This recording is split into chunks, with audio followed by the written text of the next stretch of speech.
Morning. Okay, so last time I talked to you guys, it was Thursday afternoon. Despite this, I was actually in a pretty good mood because we were leaving for Kansas in the morning to go swimming. Everyone had a good time there.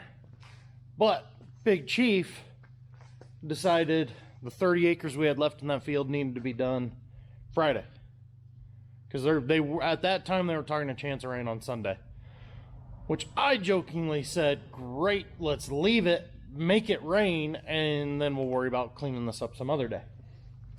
No, they had to do it then. So he gets Colton to come over, run the choppers. He takes Glenn's, because mine, has the spliced fuel line. Takes Glenn's machine with Glenn's header. Gets about half of it done. Hydraulic line blows. Let's see if I can even see him on this one. Bart and I spent an hour yesterday trying to find them in the new books because they are so complicated. Let me get my screen on. So you see that filter housing right there? There's two lines coming up off of it. One is the line right there that you can see the stripe on. The other one keeps going forward down there. One of those two lines broke. And what it is, it's rubbing on the cross member right above the axle, or right by the axle. Who's calling? I'll call her back. So that machine was dead in the water. They dropped the head real quick, back it away, shut it down, because Bart was halfway to Garden City. Comes against my machine, drops the header, finishes the day. All is well and good, right? Well, yesterday I show up, start blowing off, and I noticed this line here on this feed roll. Right there, there. That feed roll has split in half. Son of a bitch. That machine is done. It's a one-day fix to change it out. We're going to wind up changing it out, but there's a good chance this machine might be done for the year. Talking with Dad again yesterday. We're in the 250 acres to go range, just because we know we have 150 of one job. We don't know what the other two have acre-wise, but it's just one field at each.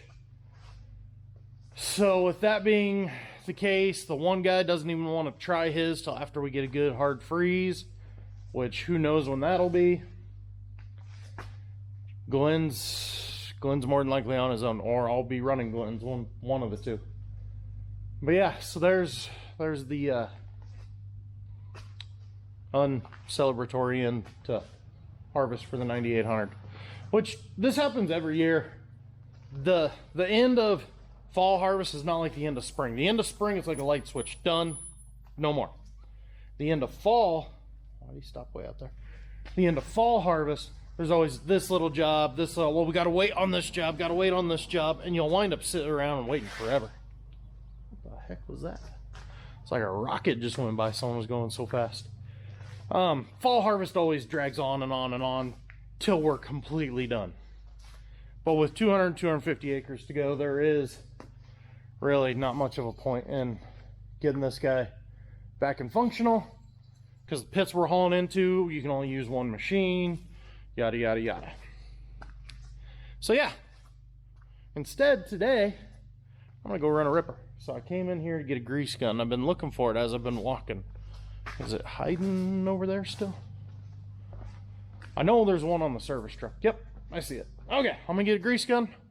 We'll go get that tractor warming up. I got the fuel trailer as you saw. We'll have a fun-filled day at Tillage.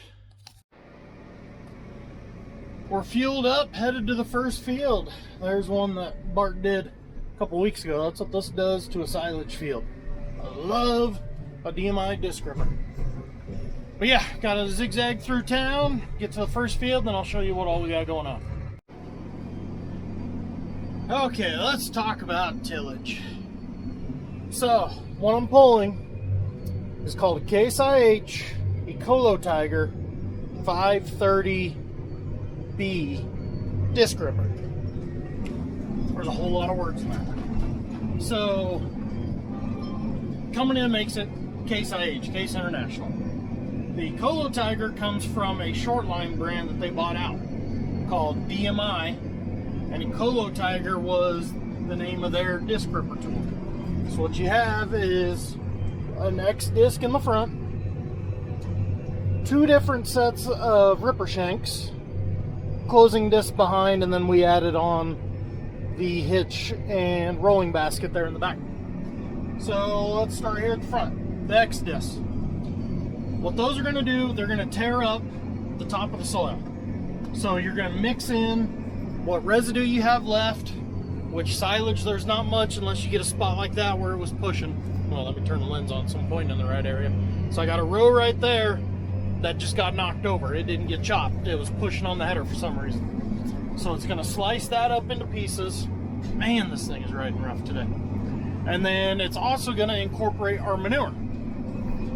An important part of manure is soil contact to get the microbes start breaking down the manure, make that nitrogen more readily available. Now you go to the ripper shanks. So between the drive tires there are 4 smaller shanks in between the large shanks. So the large shanks back there are in a V shape. There's 5 of them, 30 inches apart. So the total width of this machine is only 10 foot. But those large shanks, we're looking for a depth of 15 to 18 inches. And they got these giant wings on them. I'll get out and show you that later. Those are doing the majority of your compaction breakup. The smaller shanks that offset it in front are just doing some other compaction breakup in between those. So essentially there is a shank every 15 inches, but every 30 inches is doing the majority of the work, while the offsets are doing a little lighter work.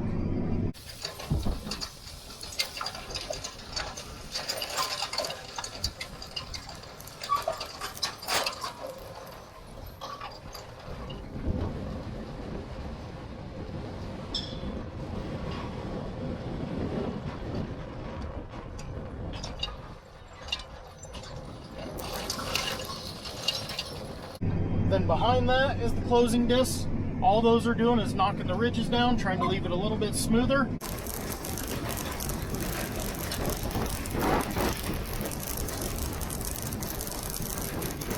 And then that basket is just trying to level everything off real nice and even.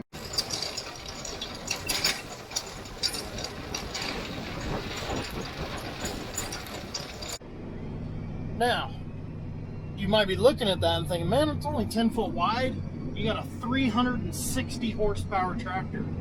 You should be pulling something double that size.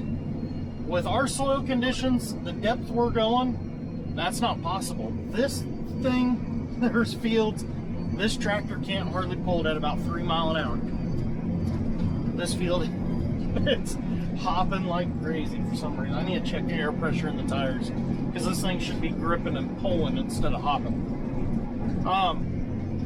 The reason we're going that sort of depth and pulling that hard, take one of our staples in our rotation, alfalfa. Alfalfa has that deep taproot that's going like crazy down, and a lot of fibrous roots going down as well. So you combine that with the fact alfalfa around here, you're looking at 6-7 years before you rotate it out.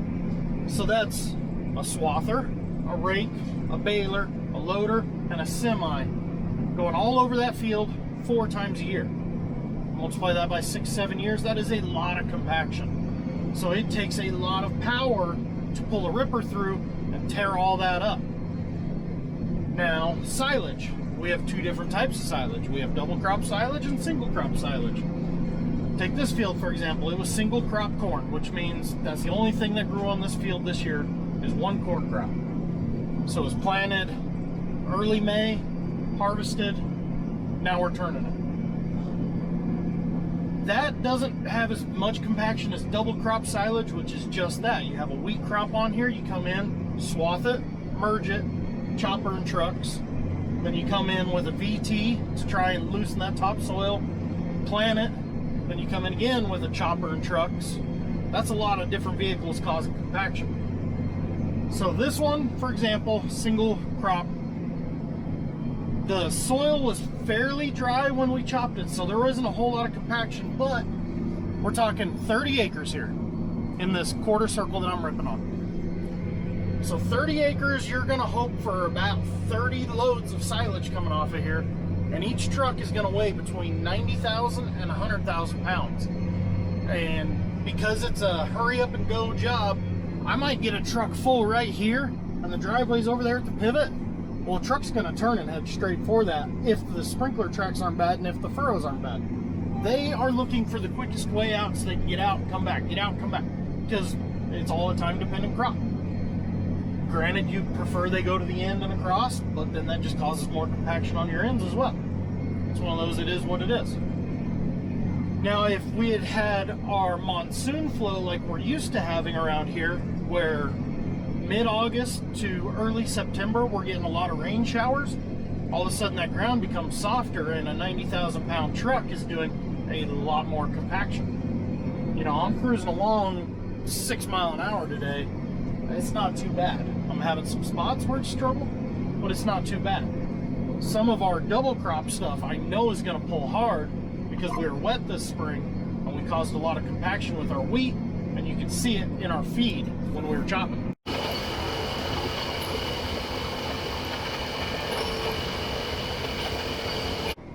Now let's talk alternatives to deep tillage to break that compaction. One thing is cover crops. I know back east, cover crops are becoming pretty dang popular as a way to avoid tillage, keep that soil covered. Out here with our water conditions, I don't know if cover crops can work. What is Derek's YouTube channel, Irrigation Farmer, or on Instagram, Irrigation Farmer Derek? He is doing a lot of experimenting with cover crops about 20 miles that way, doing a bunch of interseeding of different things, but they are also going to grain. They're not double cropping, so there's a lot of differences, but a lot of similarities, because he is on the same canal I am, so he has the same water problems I have. I'm interested to see what kind of results he gets on the grain corn before I ever even contemplate it on silage ground. Some guys try to get by with lighter tillage, you know, just a disc or VT, and you can get by for about a year doing that. So we've got a lot of ground. We chopped, well, I mean, you saw it this spring. We chopped our spring crop off, VT'd it, planted. That has to get ripped this fall. We've got quite a few wheat fields this fall that we couldn't get to with the ripper because of how long this process takes, that we just said screw it, went in and VT'd it, planted it. We've got wheat coming. That wheat, we'll see what it looks like. Hopefully we have the water, we're going to double crop behind it again, and then that has to get ripped next fall. You have to rip every couple of years out here doing this intensive of a silage rotation and a haying rotation because of the compaction. I have yet to find a different way to make this work. And doing all the custom work that we do, I've seen different ripper types. You know, a different style of ripper, different depths of ripping. For me, yield-wise, this seems to work the best. Now, the problem becomes, it takes a lot of manpower, it takes a lot of equipment, it takes a lot of fuel to do this, because granted, I'm ripping here on this hill right now, so I'm going slow. I'm doing 7 acres an hour at 5 miles an hour. I'm burning 12 gallons of fuel an hour. When I'm in these other areas where it's not so rocky, I'm doing, it says 9 acres an hour, which by the time you figure turns and everything, we're talking 8 acres truly an hour and 20 gallon fuel burn an hour. So it takes a lot of input to do this. But then again, you get a better yield in the end. It becomes a number game, which works out better for you. Alright, so I had to share this. Just got done eating lunch at home with my wife, and it's the first weekday lunch I've had at home since harvest started. Because the odd random day when I wasn't in a chopper at noon, she'd bring me lunch because we were busy with other stuff. So the only time I've ate lunch at home is on a weekend, and the weekends that I was eating lunch at home, it's because we weren't working, so I was already there. then I stayed that. So I show up at home now for lunch, and I go, this is weird. And she started laughing. She's like, I was singing the same thing. It's amazing how quickly your mind gets used to a routine, and then when you break that routine and go back to the usual way, oh man, it was like a meltdown there for a second. Oh, what do I do here for an hour? I'm done eating. It's not even 12:30. I guess I'll go edit a YouTube video. Oh. Anywho, back to work. Hay truck's coming. Good God. Dirt's blowing like crazy at the feedlot. Perfectly calm right here. Giant whirlwind. I don't know. Gotta load a hay truck and then get back to ripping. Okay, we talked about why disc ripping and the deep tillage. Now let's talk about timing. Because in everything, timing is everything. In everything, timing is everything. Yeah, it makes sense. Whatever. So if you follow my channel, I'm willing to bet money you follow the Millennial Farmer and Larson Farms, Zach and Chet.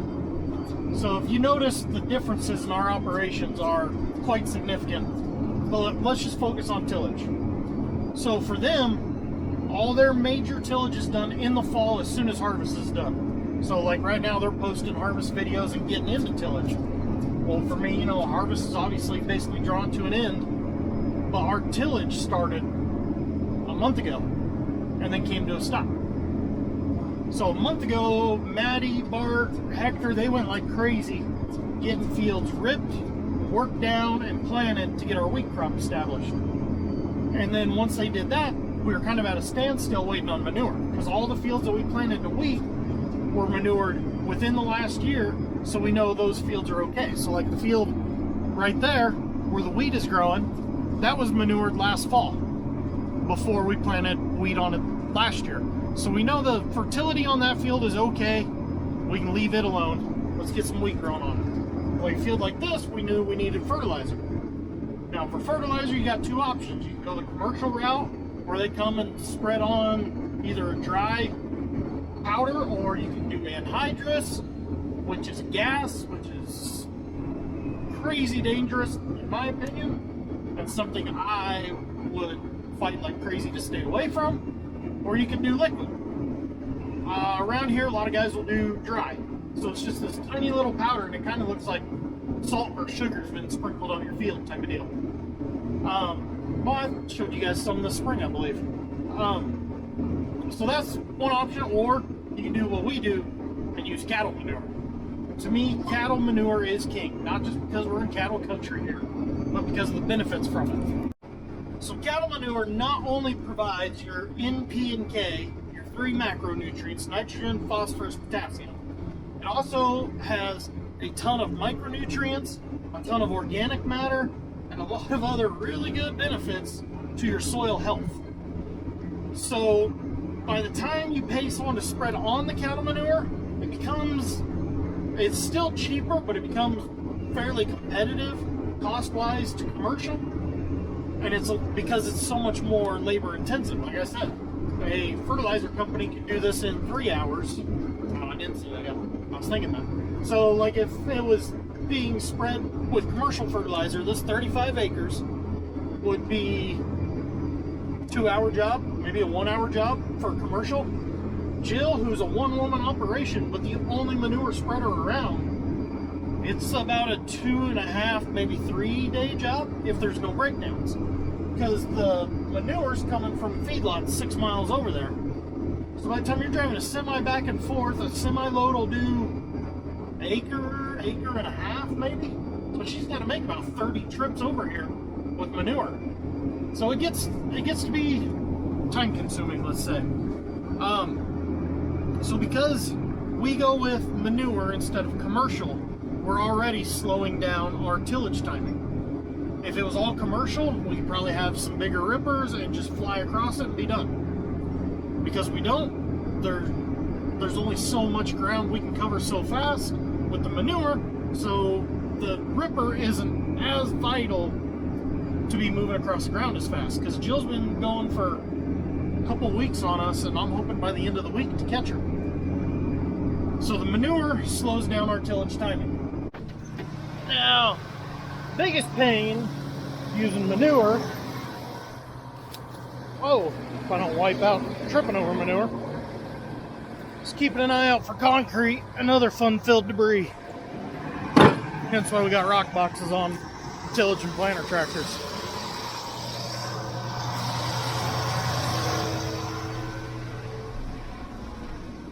And it's not the stopping and getting out that's annoying. It's the fact that you have to sit and wait for the dust to clear, or you open the door, let all that dust in, then everything in here is dirty, and I can't stand cabs being dirty. If you ever notice my chopper, I swipe it out every day, and I wipe down everything with a microfiber cloth every day. Then the last question you have to ask yourself is spring or fall? So do we go like crazy, get manure spread all fall, get it all tilled under before we freeze up? Or do we take our time, spread basically all winter long, and then just go till it in the spring whenever the ground thaws? It's kind of one of those 6 in one, half dozen in the other. If you till now, you get the residue incorporated, you get the manure incorporated. Both of those things, the soil can start breaking it down. Manure by itself is not readily available to the plant. It needs to go through several processes from your microbes in the soil, breaking it down and turning it into a usable fertilizer for you. The other big benefit of doing it in the fall, look at how few boulders there are out there. It's really smooth, pretty small chunks. So you got a nice smooth base already. Downside to doing it in the fall, there's nothing to hold snow on the field, because when we get snow, we tend to get like 1 to 3 inches with 20-mile-an-hour winds. Well, if you've ever been out in the open like this and seen that, it'll just keep moving and moving until something stops it. So without residue up holding down the snow, there we go, it's harder to get snow to stay on the fields. But then again, we don't get a whole lot of snow, so it's not a huge thing. The opposite is wait until in the spring. Now when you do that, one thing you run into is a lot bigger chunks, because there's still random pockets of frozen ground under there, even get as late as April, which April around here is late farming wise. But because we can get so cold in the spring, it's hard for that soil to fully thaw, and then you start getting a lot more chunks. Then it gets a lot harder to smooth up your fields before planting. Your manure doesn't have time to start breaking down either in the soil. The big plus though is when you go ripping in the spring, you will find that soil held moisture like crazy. Like this spring we were shocked, because we were dry all winter long, all last fall, kind of like we are now, like our forecast is telling us we're going to be. But the stuff we ripped in the spring getting ready for planting oats and stuff, it was amazing how much moisture was still in that soil. That's one thing you won't have ripping in the fall.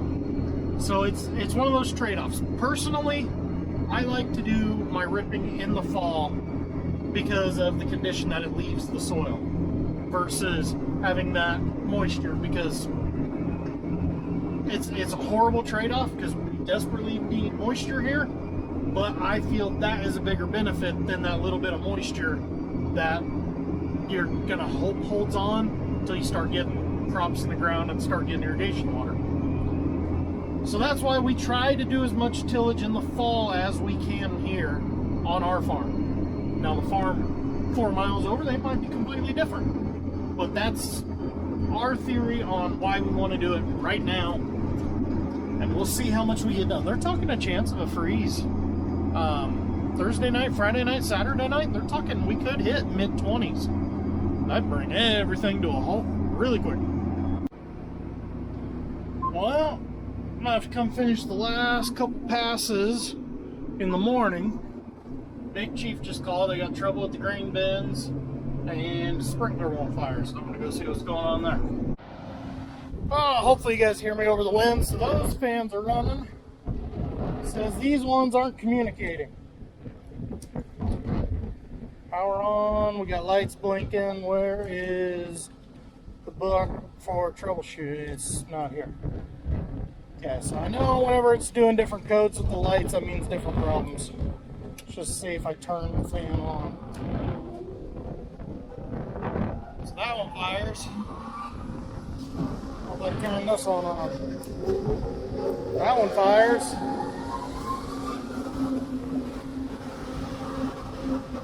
So we've got the bin manager system from what used to be called IntelliFarm, what is now SureTrack. We've had these on here since we built the bins. I would never put up a grain bin without it because it's got 8 different cables hanging in there with soil and temperature probes at different levels, constantly reading and telling you what is inside that bin. It's really, really handy. And then whenever everything's working in auto, you tell it what temperature and moisture you want that bin at, and it'll turn these fans off and on to control that. I'm just going to let this run for a little bit. See if that catches up. That one's all but empty. And then you see our mess over here. So the guys that were we were filling this bin with corn from neighbors. The guys that were supposed to be watching it to make sure it didn't get too full weren't watching it, and it got too full. And then these fans that these have, these giant guys, they're actually designed to dry a little bit. According to the company, you can put corn in here at 22% and not have to worry. Those fans can move enough air to dry it down.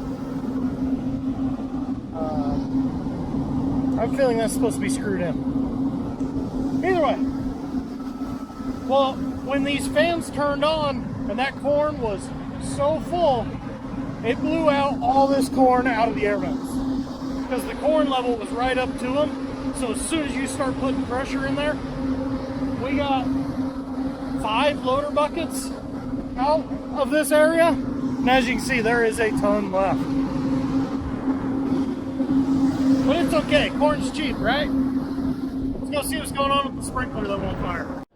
With the wind, I figured there was really no point in having the camera out there while I refired the sprinkler. No idea what the problem was. I literally just told it to start and it fired right up. Not sure why I wasn't communicating with the phone, but whatever. Figure while I'm here though, might as well check on the other one. This one's kind of a pain in the butt. It usually doesn't like to fire up. It likes to eat center drives. And by eat center drives, I mean like 5, 6 a year. It's a lot of fun. But yeah, wheat crop is coming up. If the river holds like it is now, we got a shot of more water. Oh, cool, missing nozzle. Oh well. If the river holds up, we got a shot at a little bit more water, so that could be interesting. Either way, I'm gonna go figure out what to do with the rest of the day now. Talk to you later.